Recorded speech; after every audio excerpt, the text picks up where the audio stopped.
The overwhelming majority of Americans, from white to black, Latino, or otherwise, do not want to see the police abolished, let alone even defunded. In fact, many want to see the amount of police increased. Yet somehow we still have many Democrats calling for disbanding, defunding, or outright abolishing the police. On Twitter, a prominent phrase that's popping up among many left-wing journalists is the quote, abolish the police. Among some Democrats and many activists, it's defund or disband. In fact, in Minneapolis, the city council is discussing whether or not they should just outright disband their police department, with the most prominent Democrat being Ilhan Omar. And this is freaking people out. People don't want this. So I can't help but wonder how it is the Democrats get a hold of something they can actually use coming into November, and they just shred it to pieces. I have to wonder if everything they're doing is on purpose, and if they really are just trying to get Donald Trump reelected. Republicans are seizing on the latest statements from Democrats to disband police, and it's going to work. Many pollsters seem to think so. This story from The Hill. The National Republican Congressional Committee turns up heat on vulnerable Democrats over Omar's call to abolish police. You see, when George Floyd lost his life, it was a shock to most Americans, and I mean almost every single one. We saw Sean Hannity and Rush Limbaugh both coming out saying this was a disgrace. There was unity in support for some kind of reform and justice to be had.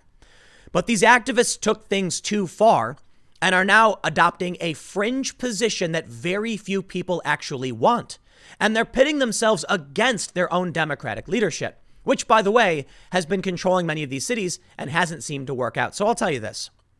What we're seeing here, I think, explains exactly why Democratic leadership in many cities has failed.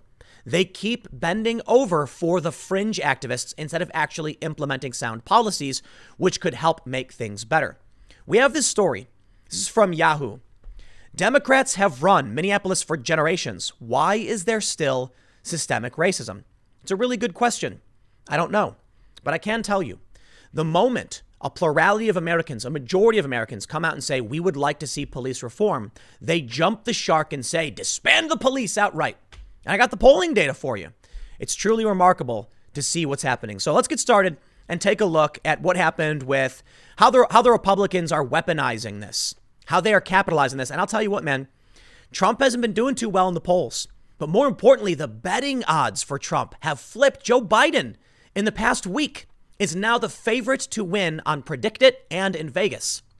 Let's take a look at how Republicans are going to try and recover things using calls to abolish police. Before we get started, head over to timcast.com/donate if you'd like to support my work. There are many ways you can give, but the best thing you can do is just share this video. I know not a lot of people want to agree or want to hear this, but abolishing the police is not a popular position. And if the Democrats, I said it before, I'll say it again, if they don't stand up to the woke Twitterati, they will be led blindly down a path that results in their defeat. I'm shocked, man. Let me show you this real quick. I don't understand how it is that Joe Biden is actually the favorite to win by about 8 points over on Predict It.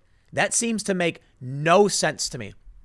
Other election betting odds have the likelihood the Senate flips as more probable than Republicans maintaining it. That to me is also shockingly nuts.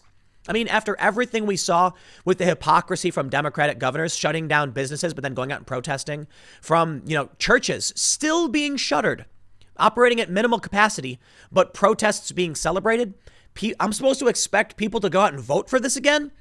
I'll tell you what, listen, it's not about Republican. It's not about Democrat. It's about the individuals who would hold double standards and treat people unequally under the law. Now they're going out demanding equal, fair treatment under the law, while simultaneously punishing churches and businesses and supporting this ideology. That's what it's about. It's kind of scary to think that people might actually vote for that. I mean, let alone voting for abolishing the police. Listen, in 2016, we saw this playbook, right? If there is anything that shows us the media is wrong, It's gotta be abolish the police. Polling data suggests most people want to see the police maintained, and more than double.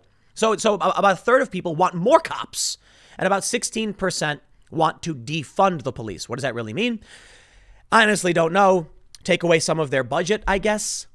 But I gotta tell you, man, maybe I'm the crazy one. Maybe that's it. Maybe I've lost my mind, and the American people really just don't want any police anymore.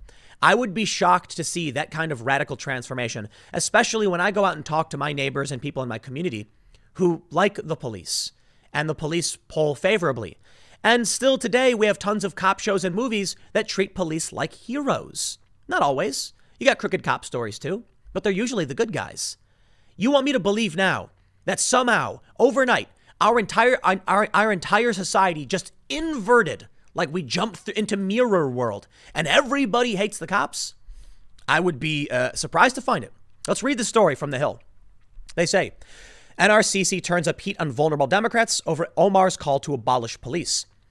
Republican operatives are attempting to link vulnerable Democrats to progressive members' calls to disband police departments and reduce their budgets as they look to flip key swing districts in November. Top progressive lawmakers and outside groups have called for substantial changes to the structure of U.S. law enforcement after the death of George Floyd, an unarmed black man in Minneapolis, and we know the story.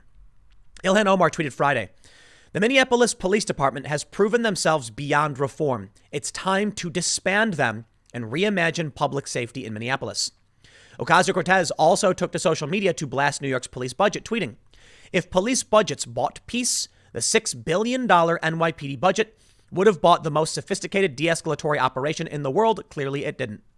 However, we don't know what the alternative is. I mean, what would happen if there were no police? We don't know because we haven't actually experienced it. It's entirely possible that that $6 billion is staving off something substantially worse. Perhaps something like what we just saw over the past week with random people who weren't protesting, rampaging through New York City and destroying everything, smashing windows and stealing things. Now, look, I'm not going to play any bias here. We just don't know. It's entirely possible we need to try something new because we've only ever had this ever expanding police force and the militarization of police. Not a big fan. Don't like seeing cops from outside the community come in and try and police people they don't know and don't care about. But I don't know what the solution is. And I'm not entirely sure disbanding the entire department is what you should be calling for. This is what's really fascinating right now. We have this story from cato.org. Americans don't want to defund the police. Instead, they agree on reform. At the very least, before we do anything, reform seems to make the most sense. Defund, if you actually break it down and talk about the scale to which you want to defund, could actually make sense too. Are we talking about taking down some of their budgets and placing it somewhere else? Maybe that could be a good idea. We've heard that New York and Los Angeles are planning on reducing their police budgets by a couple $100 million or so. Not really much of a dent, to be honest, in their massive multi-billion dollar budgets. But maybe there's some real policy reform and something we can do to actually, positively change how things are run and improve. I don't think it's right to just sit around and do nothing. But at the same time, here's what's happening. Something happens. George Floyd, he loses his life. We're all we're all pretty mad about it. We see all the major companies jumping on board. We want justice. Well, they arrested the guy. They arrested the other cops. Kind of got what you wanted. Then some people said, we want real reform so it doesn't happen again. Hey, you know what? I kind of agree with that too. And guess what? Most people do. They say in this story, most Americans want reform. And I'll read this in a second. Here we go. 79% of Americans support having outside law enforcement agencies investigate police misconduct rather than leave it to the department to handle. They talk about all the various reforms people support. Instead, what are the Democrats doing? They just jumped the shark. Take a look at this right here. Look at this. The mayor of Minneapolis was thoroughly booed and dismissed once he refused to commit to defunding the police department. No one would be happier to see defunding the police being a wedge issue for Democrats in November than Donald Trump. He's right. This guy, Andrew Eggers, says, quote, "I do not support the full abolition of police. All right, then get the F out of here. Hard to get any clearer than that." These people, this is Mayor Jacob Frey of Minneapolis. and he was challenged. They said, will you agree to defunding the police? Yes or no? His response, I do not support the full abolition of police. And so they all started booing him and screaming at him and telling him to get the F out of here. I think I know why he's doing it, because he realizes how insane that sounds. I'm not going to commit to that. Are you nuts? But the people, they said he's up for re-election. Go vote. Could you imagine what would happen if these people won? This is where things starting to get really scary for me. People talk about the red pill and the blue pill and all that other nonsense. But I'll tell you what, look, I've known for a long time the media lies. I know that a lot of people like Trump, but I also know a lot of people are tribalist. And because the media lies, they take the other side. I'm not interested in playing those games. But I will tell you this.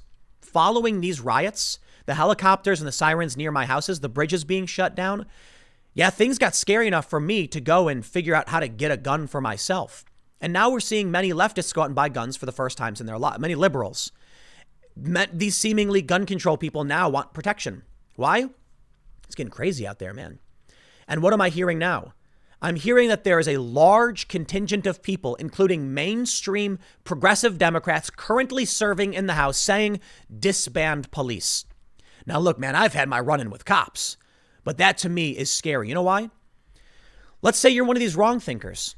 Let's say you're one of these people with those opinions they don't like. How many of you know that behind the scenes you might say something offensive that you would never say publicly?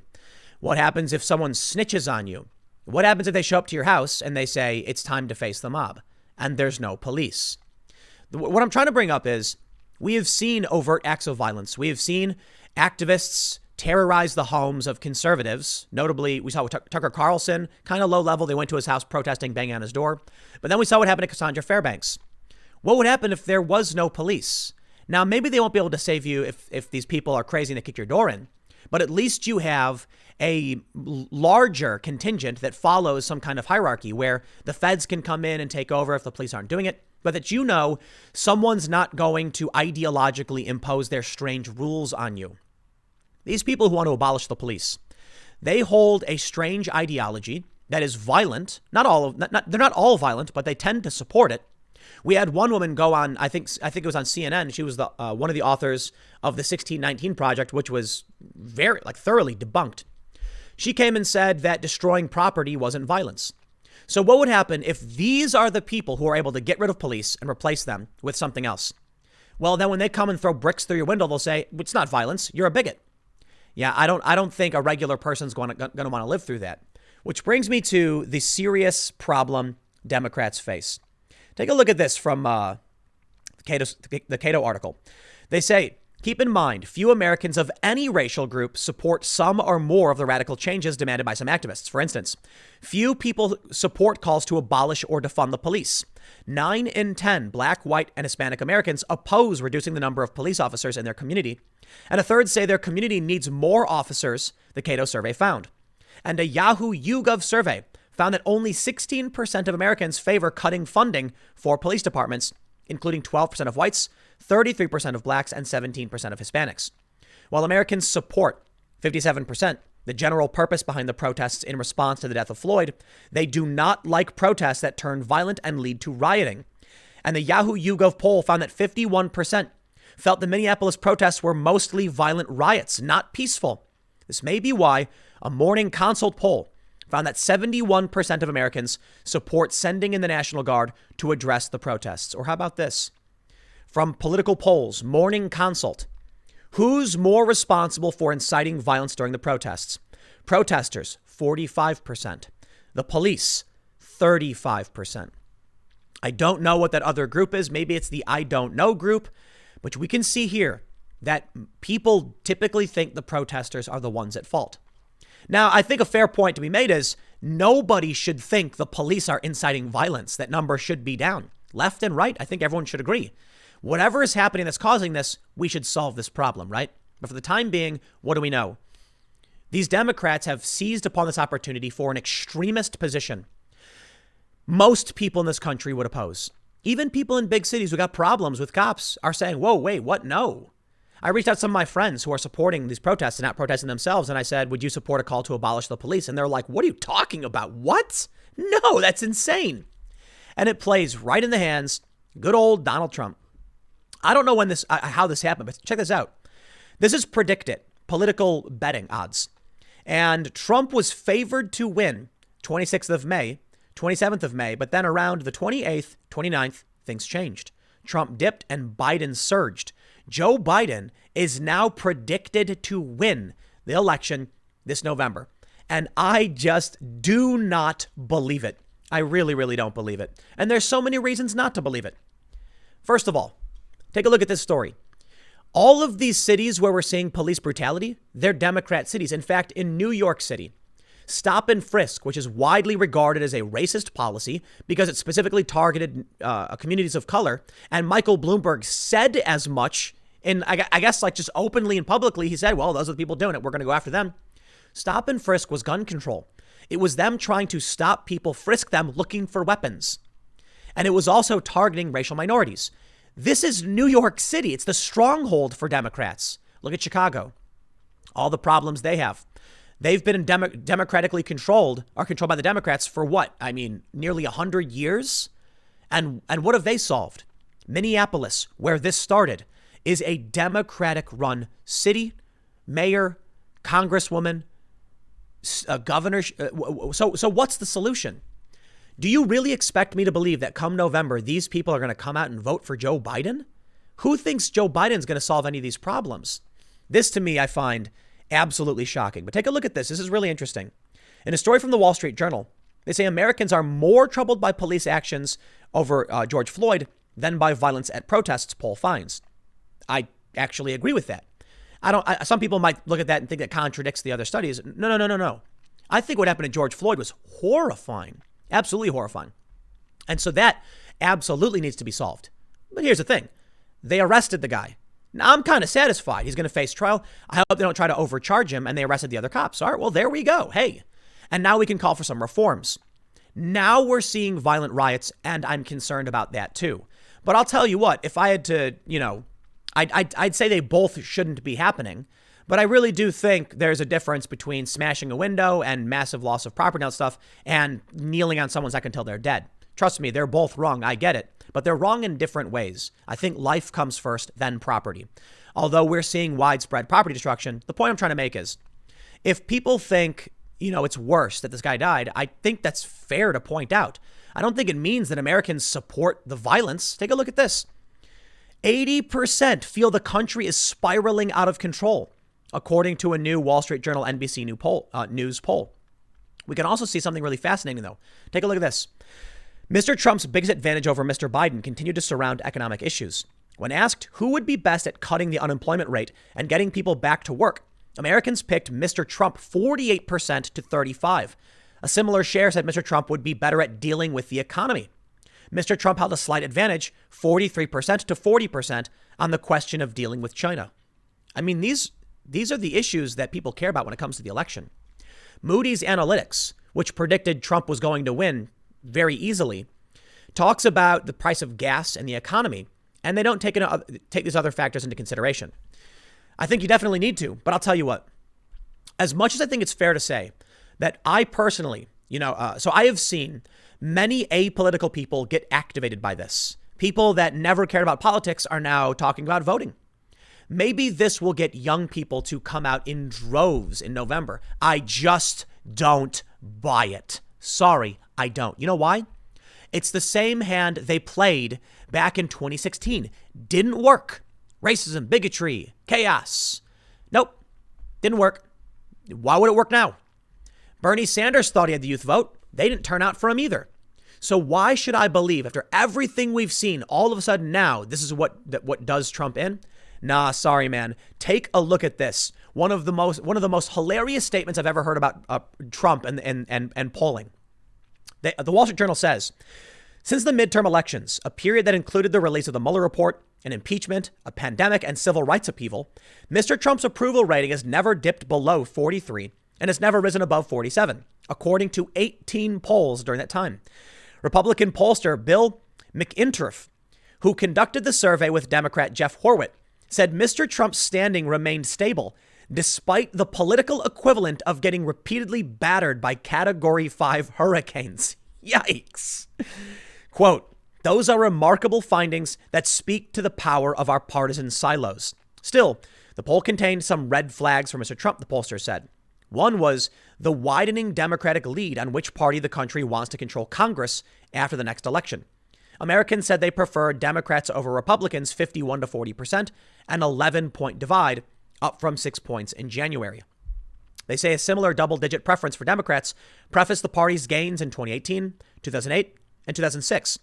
If the findings persists, that signals it would be more difficult for Trump to close the gap with Mr. Biden. Mr. McInturf said, "You know, I've been pretty bullish on Trump winning and potentially the Republicans sweeping, and there's a lot of reasons for it. I was wrong in 2018 when I said that I thought the Republicans were going to sweep and maybe even get a supermajority. What I didn't take into consideration was that Trump's base didn't come out. It's unfortunate, but it's true. A large portion of Trump's base, non-college educated whites, sat that one out. And I think it's because Trump wasn't on the ballot. Something fired him up. Trump got him to come out. Trump tried again, but he wasn't on the ballot, so they didn't. And that allowed Democrats to take the House, and then it resulted in the impeachment scandal and this whole disaster that's been unfolding over the past year. Well, now we got some other data to consider. I'm looking at this, and so I will still remain rather tepid. I think there are some things we can see that speak to a potential landslide, for sure, like them calling to abolish the police. Is that right? Insane. But the data, we've got data that says otherwise. Could it be wrong like it was in 2016? Oh, you betcha. And it's just hard to know what's true because we can't see the future. But I'll tell you what, last December in the UK, we saw one of the worst defeats the left has ever seen. And many of you know this. It was December 13th of 2019. The Conservatives won in areas they hadn't won in nearly 100 years. I wouldn't be surprised if we see something similar happen right now. So I wonder why it is that people think Trump is going to lose. One of the reasons is because of what happened in 2016. If you look at how the media played the game, the media is biased. They're desperate to frame things always benefiting Trump, always benefiting Trump. Now, to be fair, I think I often do on this channel put out videos that show Trump is winning, the Republicans are winning, the Democrats are spiraling out of control. But listen, Russiagate failed, Ukrainegate failed, Justice Smollett was wrong, Covington was wrong. How many stories do we have published that were fake and retracted? The Intercept pointed out 20 stories that were wrong in the Russiagate era and 10 honorable mentions. And then we have Eric Wemple of the Washington Post, who actually went through and dissected all of the things they were wrong about. And they were wrong every step of the way. It says to me then that the Democrats are somehow wrong about everything. I mean, they're wrong about shutting the police down. It's how Donald Trump won in 2016. They didn't see it coming because they were too busy patting each other on the back, writing stories to make themselves feel good. Here's what I think may be affecting these prediction markets. First and foremost, I must stress the data most likely, in my opinion, is probably on point. Does it mean Trump is guaranteed to lose? No, it's about probabilities. If Trump has a 47% chance to win or something, well, that means it's almost a coin toss's chance to win. Trump could have a 1% chance to win and still win. That's what a lot of pollsters said. You got to understand that the prediction that he could win was 13%, I believe, the New York Times. That's still a chance he can win. And when he did, it wasn't because they were wrong. They gave him that chance to win. They didn't say he wouldn't win. They just didn't think it was likely.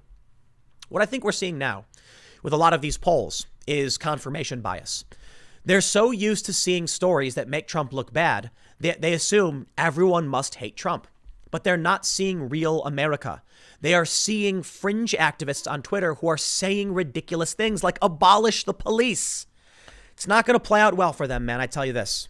I guess we can only wait till November to see. I could be wrong about everything, for sure. Man, it seems like no matter how many times I say I can't see the future, people still try to insist that I'm trying to make hard predictions. Nah, man, if I'm wrong, I'm wrong. All right, it's no problem. I'll say it. This is just what I think now. The data will change. Another story could happen. For all we know, tomorrow, Trump is seen on video running into a burning building, saving a bag of puppies, and his polls skyrocket to 100%. I don't know. And that would change everything. Or maybe Joe Biden gets weekend at Bernie's and Hillary Clinton steps up and that changes everything. I really don't know. It's why I keep saying I'm not dead set on who I'm going to vote for and why I can't tell you exactly what's going to happen. But I am leaning towards right now, in my opinion, based on everything we have in front of us, I still think Trump's going to win. I really, really do. They made the same mistake in 2016. The tactic doesn't work. It's the economy, stupid. And Donald Trump leads in the economy, hands down. People want their money back. I'll leave it there, though. Let me know what you think. If you really think Democrats will vote for abolishing the police, I guess we'll see. Next segment's coming up at 6 p.m. YouTube.com/TimcastNews, and I'll see you all then.